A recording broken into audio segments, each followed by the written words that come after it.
हार तब नहीं होती जब आप गिर जाते हैं, बल्कि हार तो तब होती है जब आप उठने से मना कर देते हैं।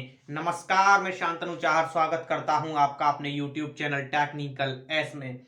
और आज हम पढ़ने वाले हैं एक बेहद खास टॉपिक जिसका नाम है आइगेन वैल्यू।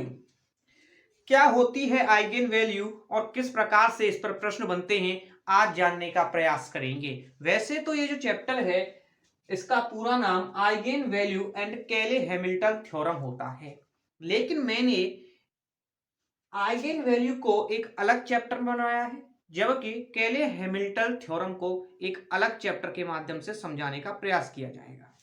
क्योंकि चैप्टर थोड़ा बड़ा है, इस वजह से हमने इसको तोड़ने का प्रयास किया है।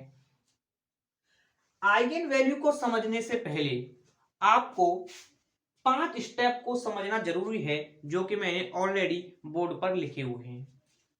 पहला होता है कैरेक्टरिस्टिक मैट्रिक्स, अभिलाक्षणिक आव्यूह। तो कैरेक्टरिस्टिक मैट्रिक्स हिंदी में जिसे कहते हैं अभिलाक्षणिक आव्यूह, ये क्या होता है और इसका क्या रोल होता है आइगेन वैल्यू में, समझते हैं। देखिए, कैरेक्टरिस्टिक मैट्रिक्स निकालनी पड़ेगी सबसे पहले आपको दिए गए समीकरण की। तो कैरेक्टरिस्टिक मैट्रिक्स होती है कि यहां एक मैट्रिक्स होती है और उसमें आपको a माइनस लेमड़ा आई की वैल्यू को फाइंड करना होता है। यहां तक कोई दिक्कत नहीं होनी चाहिए। दूसरा, कैरेक्टरिस्टिक डिटरमिनेंट यानी कि अभिलाक्षणिक सारणिक। अभिलाक्षणिक सारणिक क्या होता है? अभिलाक्षणिक सारणिक और अभिलाक्षणिक आव्यूह, इन दोनों में कोई फर्क नहीं होता है, बल्कि फर्क सिर्फ इतना होता है कि यहां पर जो साइन है वो मैट्रिक्स का होगा और यहां पर वो साइन आपको a minus lambda I determinant में होगा। बस इतना सा यहां पर फर्क है। तीसरा टॉपिक है, पॉइंट है, वो है कैरेक्टरिस्टिक इक्वेशन। इक्वेशन का नाम सुनते ही आपके दिमाग में आ जाता होगा कि कहीं ना कहीं जो दिया गया इक्वेशन है वो आपको जीरो की फॉर्म में कन्वर्ट करना है, यानी इक्वल टू उसके जीरो लिखना है। तो जहां से आप निकालेंगे कैरेक्टरिस्टिक डिटरमिनेंट, वहीं से आप निकालेंगे a minus lambda I equal to zero. यानी कि हमने इसको जीरो के इक्वल टू कर दिया तो ये कैरेक्टरिस्टिक इक्वेशन बन गई। ये सारी प्रोसेस आपको आइगेन वैल्यू निकालेंगे तब करनी है। फिर आएगी कैरेक्टरिस्टिक रूट्स और आइगेन वैल्यू, हिंदी में कहते हैं अभिलाक्षणिक मूल व आइगेन मान। एग्जाम में कभी कभी कैरेक्टरिस्टिक रूट्स करके पूछा जाता है और कभी कभी पूछा जाता है आइगेन वैल्यू के रूप में, तो उसमें कोई परेशानी वाली बात नहीं होनी चाहिए। अभिलाक्षणिक मूल व आइगेन वैल्यू होती क्या है? जैसे आप इस इक्वेशन को सॉल्व करने के बाद जो आंसर फाइंड आउट करेंगे वही आपका कैरेक्टरिस्टिक रूट्स होगा। हो सकता है वहां से लेमडा की वैल्यू आपकी a b c निकले। हम इसको सिर्फ लेट कर रहे हैं, अज्यूम कर रहे हैं। सबसे पहले आपको क्या करना है, दिया गया जो इक्वेशन होगा, दिया गया जो मैट्रिक्स होगा, उसमें सबसे पहले आपको कैरेक्टरिस्टिक मैट्रिक्स निकालना है। कैरेक्टरिस्टिक मैट्रिक्स निकालने के बाद आपको उसका कैरेक्टरिस्टिक डिटरमिनेंट निकालना है। उसके बाद आपको कैरेक्टरिस्टिक इक्वेशन निकालनी होगी और उसके बाद आपका निकल कर आएगा eigen value. Eigen value, eigen value आपकी लेमडा की फॉर्म में आएगी। यहां से हो सकता है कि आपसे एग्जामिनर स्पेक्ट्रम के बारे में भी पूछे। स्पेक्ट्रम का नाम सुनते ही आपके दिमाग में फिजिक्स वाला स्पेक्ट्रम आ गया होगा। यहां हमें उस स्पेक्ट्रम से कोई मतलब नहीं है। यहां आइगेन वैल्यू का जो स्पेक्ट्रम होता है वो क्या होता है, यानी कि जब आपकी लैम्ब्डा की जो वैल्यू आ जाएगी, यानी कि माना था हमने ए बी सी, जैसे आपकी लैम्ब्डा की वैल्यू आ गई ए बी सी, तो अब आपको इसका स्पेक्ट्रम निकालना है। तो इसको आप ब्रैकेट्स के अंदर कह सकते हैं, कर्ली ब्रैकेट्स के अंदर आप इसको क्या कर देंगे, आप इसको रख देंगे और यही क्या हो जाएगा, यही आपका स्पेक्ट्रम हो जाएगा। यहां से समझने वाली जो बात है वो है कि जब एग्जाम के अंदर आपसे हो सकता है 2x2 ऑर्डर का एक क्वेश्चन पूछा जाए और उसकी आइगेन वैल्यू आपसे निकलवाए। जब 2x2 मैट्रिक्स का आइगेन वैल्यू पूछा जाता है तो ये 2 नंबर में आता है, लेकिन ये 2 नंबर में क्यों आता है, क्योंकि इसकी जो कैलकुलेशन होगी तो उतनी ज्यादा लंबी नहीं होगी जितनी की आपकी 3x3 ऑर्डर की मैट्रिक्स का आइगेन वैल्यू निकालने में होगी। जब भी 3x3 ऑर्डर का आइगेन वैल्यू पूछा जाएगा तो वहां से ये जो है आपका 5 नंबर में पूछा जाएगा। आज की इस वीडियो में हम 2x2 ऑर्डर के जितने भी सवाल हैं जो कि एग्जाम में पूछे जा चुके हैं उन पर चर्चा करने वाले हैं। ये जो टॉपिक है यहां से मैंने देखा है कि हमेशा 2 प्रश्न आते हैं, 2 क्वेश्चन यहां से आप 100% मानकर चलिए आने ही आने हैं। पहला क्वेश्चन आपका आइगेन वैल्यू से आएगा और दूसरा क्वेश्चन आपका केले हैमिल्टन थ्योरम से आएगा, जो कि हम नेक्स्ट लेक्चर में कवर करने का प्रयास करेंगे। आप जो यहां पर जो लिखा हुआ है आप इसका स्क्रीनशॉट ले लीजिए। अगर कॉपी पेन निकाल कर बैठे हों तो इसको वीडियो को पॉज करके आप इसको नोट कर सकते हैं। मैं अब कराने जा रहा हूं जो परीक्षा में पूछे गए हैं प्रश्न।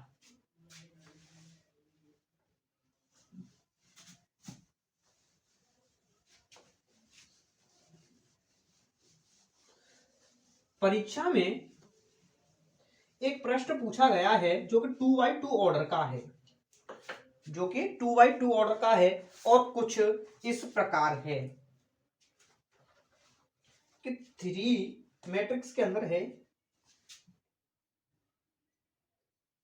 3 2 -1 3 2 -1 और 0। Find eigen value, find eigen value.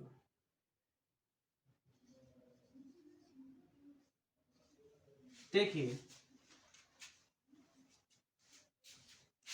आपको मैं बता दूं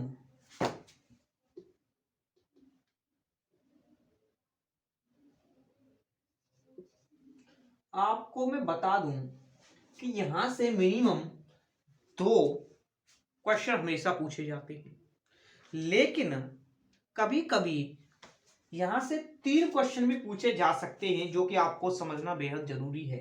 वो तीसरा क्वेश्चन क्या है, पहला क्वेश्चन आपसे पूछा जाता है आइगेन वैल्यू, दूसरा पूछा जाता है केले हैमिल्टन थ्योरम और तीसरा जो पूछा जाता है वो आइगेन वेक्टर। आइगेन वेक्टर कभी कभी पूछा जाता है लेकिन आ जाता है, तो हम कोशिश करेंगे कि तीनों के तीनों टॉपिक को कवर कर लें, लेकिन आज हम पढ़ने वाले हैं सिर्फ आइगेन वैल्यू। आपको आइगेन वैल्यू निकालने के लिए वो 5 स्टेप याद होने चाहिए जो अभी हमने पढ़े थे। क्या पढ़ा था, सबसे पहले तो पहला जो पॉइंट पढ़ा था हमने आइगेन वैल्यू फाइंड करने का, वो जो हमने पढ़ा था सबसे पहले आपको निकालना होगा उसका कैरेक्टरिस्टिक मैट्रिक्स। तो यहां निकालिए कैरेक्टरिस्टिक मैट्रिक्स। कैसे निकालेंगे कैरेक्टरिस्टिक मैट्रिक्स, फॉर्मूला होता है A minus lambda I, A minus lambda I. ये जो वैल्यू आपके पास है ये ए की वैल्यू है, ये जो वैल्यू आपके पास है ये ए की वैल्यू है। तो सबसे पहले यहां हम ए की वैल्यू लिख लेते हैं, 3 2 माइनस 1 और 0। उसके बाद लेमडा लिख लेते हैं, और आपको पता होगा आई की वैल्यू 2/2 ऑर्डर के लिए 1 0 0 1 होगी। यहां से आप देख सकते हैं कि 3 2 माइनस 1 और 0 माइनस लैम्डा 0 0 लैम्डा, यानी कि 3 माइनस लैम्डा और 2 और माइनस 1 और minus lambda, 3 minus lambda, 2 minus 0 2, minus 1 minus 0 minus 1 और 0 माइनस लैम्डा हो गया आपका माइनस लैम्डा। ये जो वैल्यू आई है वो आई है कैरेक्टरिस्टिक मैट्रिक्स की। काय की वैल्यू आई है ये कैरेक्टरिस्टिक मैट्रिक्स की। उसके बाद दूसरा स्टेप क्या कहता है कि आप इसको कैरेक्टरिस्टिक डिटरमिनेंट में परिवर्तित करें। तो यहां पर कैरेक्टरिस्टिक डिटरमिनेंट में इसको परिवर्तित कर लेते हैं। तो बस साइन चेंज कर दीजिए, यहां पर आप डिटरमिनेंट का साइन पुट कर दीजिए। ये हमने दूसरा स्टेप यहां पर खत्म कर लिया। तीसरा स्टेप क्या कहता है?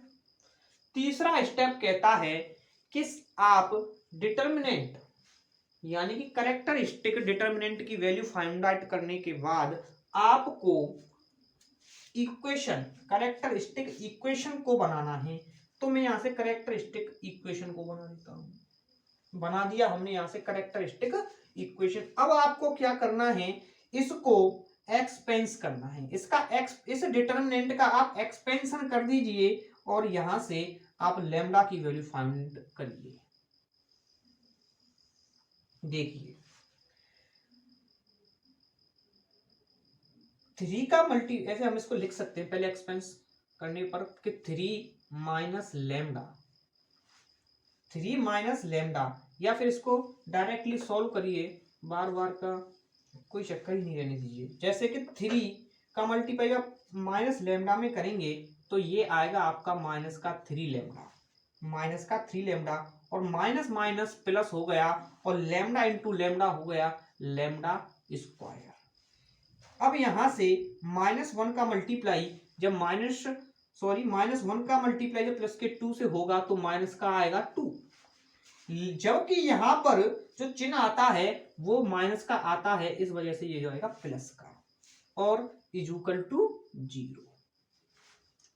इसको हम फॉर्म में लिख लेते हैं। ये जो इक्वेशन है इसके रियल फॉर्म में नहीं लिखी गई है। ये आपने पढ़ा होगा कि ax² plus bx plus c बराबर 0 की फॉर्म में कोई भी इक्वेशन लिखी जाती है, जबकि ये जो इक्वेशन है वो इस वाली फॉर्म में नहीं है। तो हम क्या करेंगे, इसको इस वाली फॉर्म में कन्वर्ट कर देंगे। तो लैम्डा स्क्वायर आगे आ जाएगा, माइनस का 3 लैम्डा यहां रहेगा और प्लस 2 बराबर 0।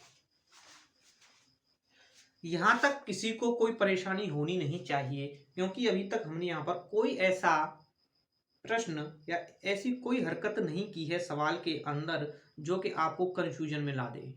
हमने सिर्फ जो 5 स्टेप पढ़े थे उन्हीं 5 स्टेप्स के ऊपर इस क्वेश्चन को नोट डाउन कर दिया है। अब ये आपको समझना है कि आप इसको कैसे समझेंगे।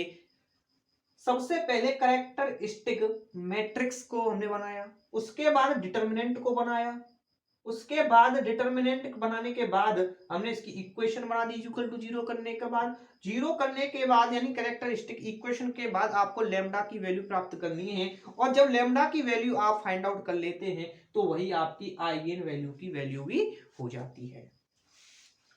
देखिए जैसे कि lambda square minus 3 lambda plus 2 equal to 0, ये जो इक्वेशन है, ये जो इक्वेशन है आपने जरूर इसको सॉल्व 9th क्लास में किया होगा। 9th क्लास में आपने यकीनन इस को सॉल्व किया होगा। ये फैक्टराइजेशन होता है, हिंदी में कहते हैं गुणनखंड। तो गुणनखंड करना 9वीं क्लास में आपको सिखाया गया होगा। कैसे करते हैं अगर नहीं जानते हैं तो एक बार देख लीजिए बड़े प्यार से कि लैम्डा के आगे इसका कितना कोफिशिएंट है। तो हम कहेंगे कि लैम्डा के आगे इसका कोफिशिएंट 1 है। 1 क्यों है कि अगर 1 का मल्टीप्लाई लैम्डा में करेंगे तो कोई फर्क नहीं पड़ने वाला है, इस वजह से लैम्डा का जो कोफिशिएंट है यहां पर 1 है। अब 1 का मल्टीप्लाई लास्ट वाले नंबर में करते हैं तो क्या आएगा 1 इंटू 2 यानी कि इक्वल टू 2। अब आपको दो नंबर ऐसे फाइंड आउट करने हैं कि उनका मल्टीप्लाई करने पर तो 2 आना चाहिए और जोड़ने और घटाने पर -3 आना चाहिए। तो lambda square -2 lambda minus lambda plus 2 equal to 0, इसके फैक्टर यहां से हो जाएंगे। अब हम क्या करेंगे कि यहां से और यहां से कॉमन लेने का प्रयास करेंगे। जैसा कि लैम्डा यहां भी है और लैम्डा इधर भी है, तो यहां से हम लैम्डा को कॉमन ले लेते हैं। यहां क्या बचा, यहां सिर्फ एक लैम्डा बचा, माइनस लैम्डा से लैम्डा कट हो जाएगा और बचेगा यहां पर 2, माइनस यहां से 1 आप कॉमन लीजिए और लैम्डा -2 यहां से भी बच जाएगा इक्वल टू 0। ये इक्वेशन सॉल्व करना आपने 9वीं क्लास में सीखा होगा। अब क्या करते हैं कि लैम्डा -2 यहां भी है, लैम्डा -2 यहां से भी है, तो इसको एक बार लैम्डा -2 लिख लेते हैं। अब ये जो लैम्डा -1 है, लैम्डा -1 है को भी लिख लेते हैं और इक्वल टू 0 के बराबर कर देते हैं। जब आप यहां से इन दोनों को 0 के बराबर करेंगे तो इसकी वैल्यू 1,2 निकल कर आएगी। लैम्डा की वैल्यू 1,2 निकल कर आएगी। कैसे, लैम्डा -2 इक्वल टू 0, तो लैम्डा इक्वल टू 2 और लैम्डा -1 इक्वल टू 0, तो लैम्डा इक्वल टू 1। ये जो वैल्यू आई है, ये जो वैल्यू निकल कर आई है, इसी को कहते हैं हम आइगेन वैल्यू। इसी को कहते हैं आइगेन वैल्यू या कैरेक्टरिस्टिक रूट्स, अभिलाक्षणिक मूल। इसी को कहते हैं आइगेन वैल्यू। इस प्रकार ये क्वेश्चन सॉल्व हो जाता है। अगर यहां से वो स्पेक्ट्रम पूछे, अगर यहां से स्पेक्ट्रम पूछा जाए एग्जाम में, तो आपको ये जो लैम्डा की वैल्यू आई है उसको कर्ली ब्रैकेट्स के अंदर पुट डाउन करना है। तो यहां से इस प्रकार लैम्डा की वैल्यू यानी कि आइगेन वैल्यू भी प्राप्त हो गई और हमें स्पेक्ट्रम भी प्राप्त हो गया। इस प्रकार ये क्वेश्चन सॉल्व होता है और आपको एग्जाम के अंदर इसी प्रोसेस को करके आना है और यहां से ये 2 नंबर में आएगा क्योंकि ये 2/2 का ऑर्डर है। उम्मीद करते हैं कि आपको ये क्वेश्चन समझ में आ गया होगा। अब दूसरे क्वेश्चन की तरफ रुख कर लेते हैं जिससे कि आपको ये और अच्छे तरीके से समझ में आए। मैथ पढ़ने का मजा तब ही है जब आप टीचर के साथ कॉपी पेन निकालकर सॉल्व करने का प्रयास करें, अन्यथा आप सिर्फ चेहरा देखेंगे, जो कि मैं आपको पहले भी बता चुका हूं। यहां से एक क्वेश्चन और आया है जो एग्जाम के अंदर पूछा जा चुका है।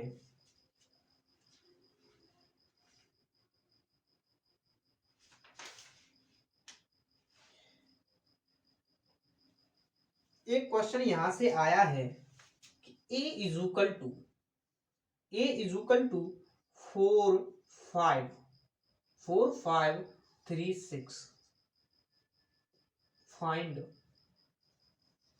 Find eigen value.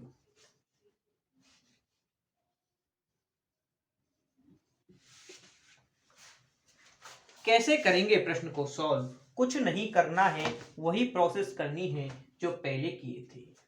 सबसे पहले कन्वर्ट करेंगे इस कैरेक्टरिस्टिक मैट्रिक्स में। चलिए करते हैं कैरेक्टरिस्टिक मैट्रिक्स के अंदर। तो सबसे पहले आपको a माइनस लैम्डा आई की वैल्यू पता होनी चाहिए। तो 4 5 3 6 माइनस यहाँ लैम्डा, यहाँ जीरो और यहाँ लैम्डा। ये मैंने थोड़ा शॉर्ट कर दिया है क्योंकि आपको समझ में आ गया होगा कि यहाँ 1 0 0 1 होता है और मल्टीप्लाई करेंगे लैम्डा से तो वो लैम्डा की फॉर्म में कन्वर्ट हो जाएगा। अब क्या करना है, यहां से आपको 4 माइनस लैम्डा 5 3 6 माइनस लैम्डा, और इसी को अब आप कन्वर्ट कर देंगे डिटर्मिनेंट के अंदर। आप एक स्टेप अपनी कॉपी में बढ़ा लीजिएगा, मैं यहीं से इसको डिटर्मिनेंट में परिवर्तित कर देता हूं और यहीं से मैं इसको कैरेक्टरिस्टिक इक्वेशन में भी कन्वर्ट कर देता हूं। अब इसका एक्सपेंशन कर लेते हैं। यहां तक किसी को कोई परेशानी होनी नहीं चाहिए, हमने कुछ नहीं किया, जो पहले क्वेश्चन में किया था वही यहीं पे किया है। अब क्या करेंगे, अब इसका एक्सपेंशन कर लेते हैं। इक्वेशन थोड़ा बड़ा है, इस वजह से इसको पहले हम अलग अलग लिख लेते हैं। 4 माइनस लैम्डा और 6 minus lambda minus 15 is equal to 0। 4 6 या 24 minus 4 lambda minus 6 lambda plus lambda square minus 15 is equal to 0। 26 minus 4 lambda और 6 लैम्डा आपका हो गया माइनस का 10 लैम्डा और माइनस का 15 इज इक्वल टू 0। यहां तक आपको कोई परेशानी नहीं होनी चाहिए। जैसे कि यहां से इक्वेशन आपको दिख रहा होगा कि यहां 26 आया है और यहां 15 आया है, तो कहीं हमने गड़बड़ी की है क्या क्वेश्चन के अंदर? 26 हमने कुछ यहां लिखना हम कुछ भूल गए हैं, यहां हम लिखना भूल गए हैं प्लस लैम्डा स्क्वायर और माइनस 15।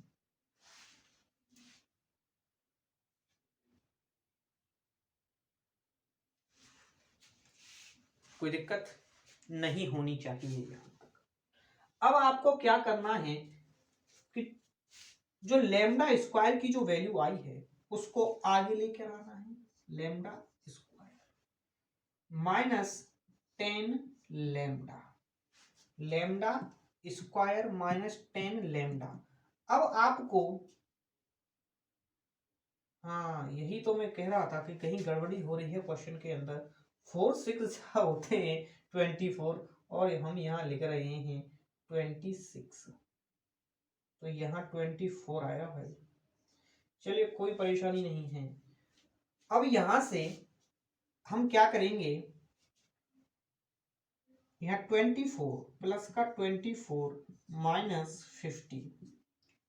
अब lambda square minus 10 lambda plus, अब यहां से 24 से 15 चला जाएगा तो वो हो जाएगा 9।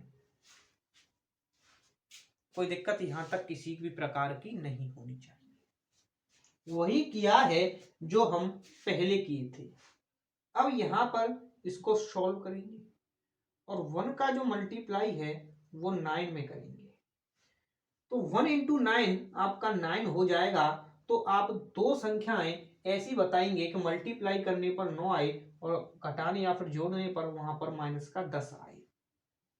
तो हम यहां लिखेंगे lambda square minus lambda, lambda square minus lambda minus 9 lambda plus 9 is equal to 0 is equal to 0। क्या यही इक्वेशन बन रही है? जी बिल्कुल यही इक्वेशन बनेगी। कैसे बनेगी? अगर आप माइनस का लैम्डा और माइनस के 9 लैम्डा को जोड़ दें तो वहां से आपका माइनस का 10 लैम्डा बन करके आ जाएगा, ये बनकर आ जाएगा, और मल्टीप्लाई करने पर ये आपस में 9 हो जाएगा। यहां से आप लैम्डा कॉमन ले सकते हैं और यहां बचेगा आपका लैम्डा -1 और यहाँ 9, यहाँ सॉरी आप यहां से 9 ही कॉमन लेंगे तो यहां बचेगा लैम्डा -1 इज इक्वल टू 0। तो एक ब्रैकेट के अंदर लैम्डा -9 की वैल्यू और दूसरे ब्रैकेट के अंदर लैम्डा -1 की वैल्यू बराबर 0। तो यहां से जो लैम्डा की वैल्यू आएगी 9,1 यहाँ लिख सकते, यही इसका आंसर हो जाएगा। अगर चर्चा करें इसके स्पेक्ट्रम के बारे में तो आप आइगेन वैल्यू को कर्ली ब्रैकेट्स के अंदर लिख देंगे और यही आपका आइगेन वैल्यू और स्पेक्ट्रम हो जाएगा।